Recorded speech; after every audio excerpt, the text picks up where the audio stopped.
A former Boynton Beach police officer breaks down in court, a jury clearing him of rape charges. Stephen Maiorino right now waiting to be released from the Palm Beach County Jail. News Channel 5's Jamel Lene was in the court as the verdict was read. She joins us live now. Jamel.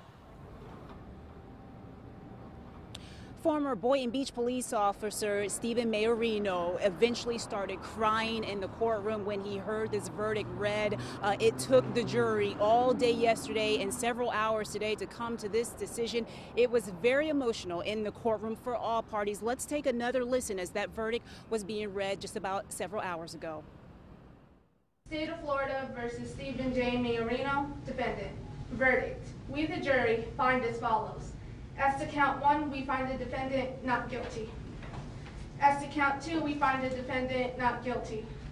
As to count 3, we find the defendant not guilty. As to count 4, we find the defendant not guilty. Again, former Boynton Beach police officer found not guilty on 2 counts of sexual battery, kidnapping, and 1 count of unlawful compensation or reward.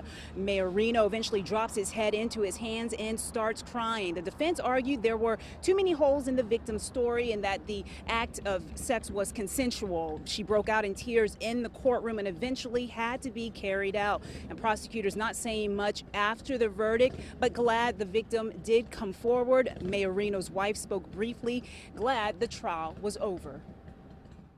I'm just glad this nightmare is over and that the truth prevailed. I'm proud of her for coming forward and the jury is 100%. The former officer headed back to the jail where he will be released in several hours. Boynton Beach Police Department right now not commenting on this case or this verdict. That's the latest here in downtown West Palm Beach. I'm Jamel Lene for WPTV News Channel 5.